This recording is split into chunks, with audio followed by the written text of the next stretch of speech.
Well, hey there guys. It's been a hot minute since I've popped on in and had a little chit chat with you guys about me skin. That rhymed and it was on purpose. I just haven't done a really in-depth skincare chat in a while, and I figured it would be kind of fun, especially since I'm sort of past my year mark of the last time I was on Accutane. It's been great. I have had very little trouble maintaining my skin as of late, which has been super awesome. I tend to get a lot of questions on my photos or my stories on my Instagram asking me what my current routine is, if I'm doing anything different with my skin. So I figured, why not just pop on my stories and ask you guys to ask me some questions. Also, a huge thank you to one of my favorite skincare brands of all time for sponsoring this video, CeraVe.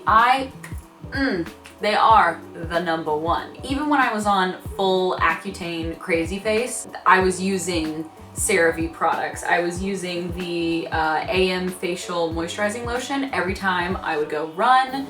This was like my go-to sunscreen. I still use it to this day. And I've had a great time maintaining my skin with a lot of their acne specific products. So I will chat about those in a second. Just to give you guys an idea of what my current skincare routine looks like, I am really bad about remembering my skincare routine. I am not one of those people that's very good about it, because I'm also one of those people that does not wear foundation very often. Like right now I'm wearing a little bit, but for the most part, I pretty much go makeup free other than like mascara or eyeliner or maybe some bronzer to like brighten my face up a little bit.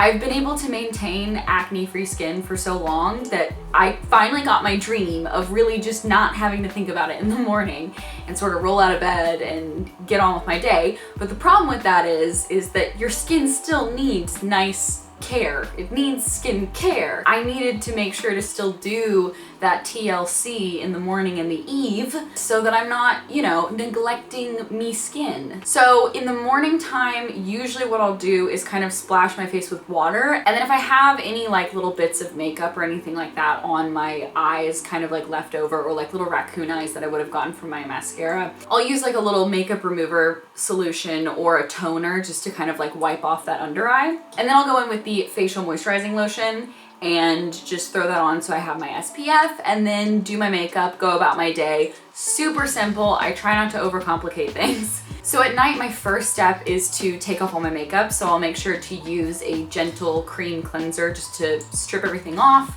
and make sure that I'm starting with a clean base. And then I like to double cleanse if I've been wearing makeup. At night, I'll use the Acne Foaming Cream Cleanser that has benzoyl peroxide in it, which is great for acne treatment, which also has ceramides, hyaluronic acid, and niacinamide in it, so it's really moisturizing as well and good for your skin barrier. It doesn't dry out my skin, which is just miraculous, because usually if I see foaming on a cleanser, I'm like, my skin's gonna be dry. But no, this thing keeps you hydrated and lovely while also having powerful ingredients to fight acne, which is awesome. And afterwards, I put on a very thin layer of the resurfacing retinol serum so that like it doesn't go too crazy.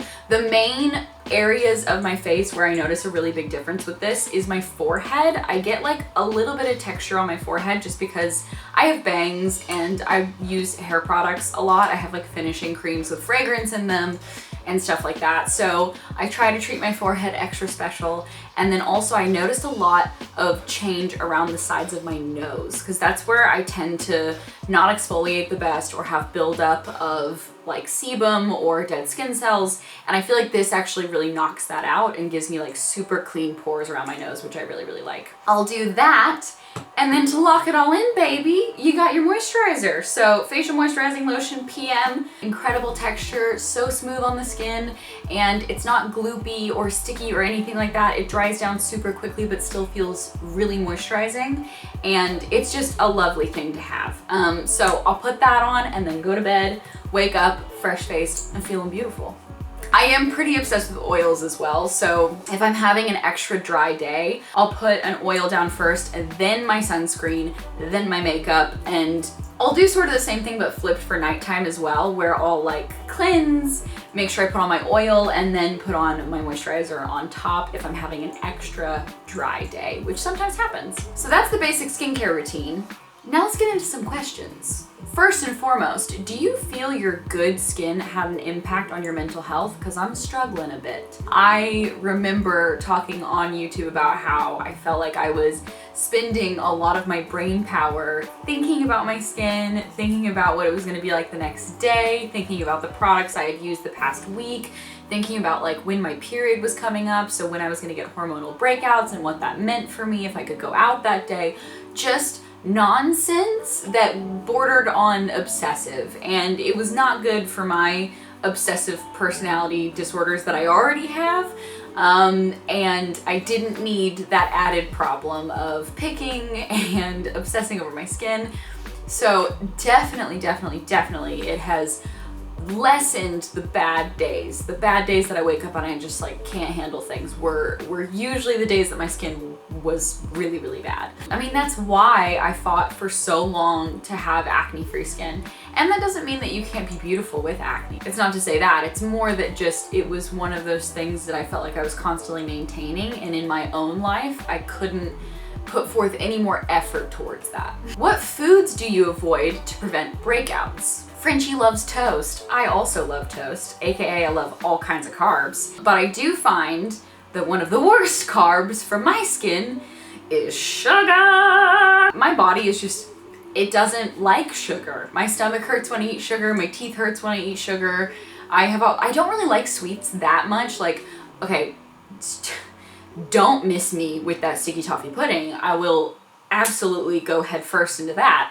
But I don't know, I'd rather eat a salty pretzel from Auntie Anne's, you know what I mean? I'm that kind of lady. It's easy to avoid sugar, but also like it's hidden in so many things. So I think I'm a bit more careful about my sugar consumption when it comes to my skin, for sure. Another one is alcohol.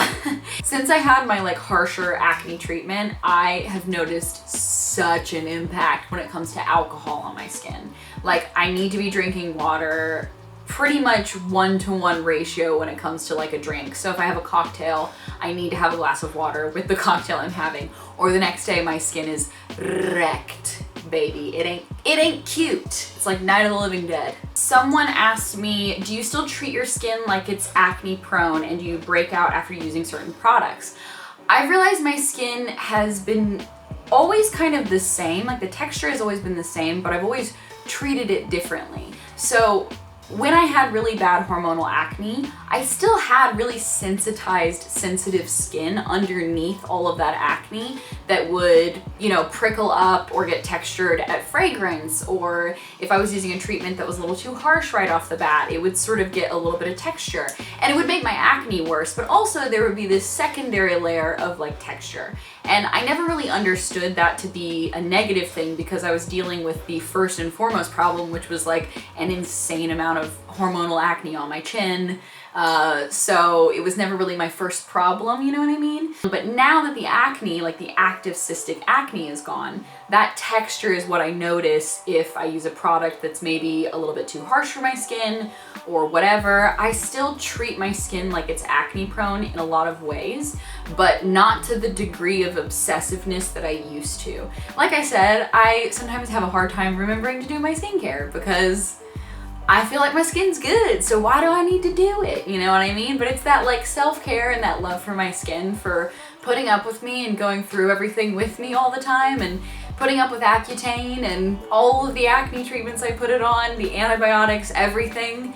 Like, I gotta give my skin something back, you know? Jade asked me what breaking out looks like for me now, and I would say that it's texture, like I said. So if that's on my forehead, I'll get these little sort of like bumps, little red bumps or textured bumps all over my forehead if I've used a hair product too quickly out of the shower that touches my forehead, or if I use like a makeup brush that I haven't washed in a while, I'll notice that texture on my cheeks if I'm like putting on bronzer, because I'm really bad about washing my bronzer brush. I'm like, that doesn't count, right? It's like not foundation, so it doesn't count. Like, yes, it does. Why do I think that doesn't count? So I'll notice that kind of thing. But a breakout, like, I'm not kidding when I say I have had one actual pimple, one actual popped the pimple since I've been on Accutane over a year ago. One!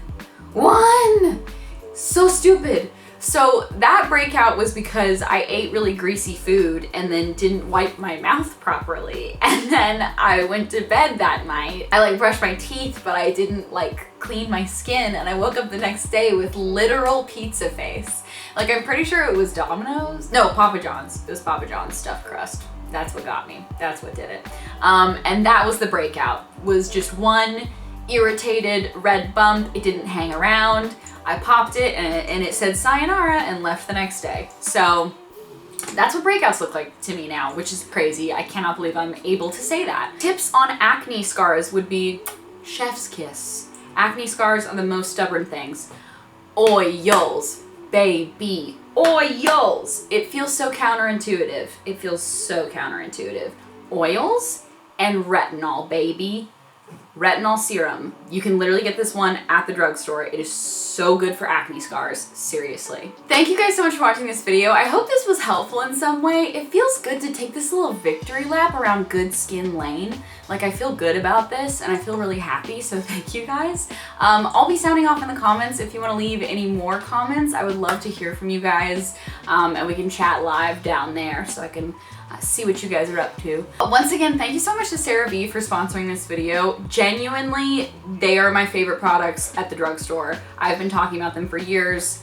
They the bomb. So thank you, CeraVe, for looking in my direction. I'm happy about that. Anyways, I hope you guys enjoyed, and I'll see you guys for the next video. Make sure to give this a like, and I'll see you guys later. Bye!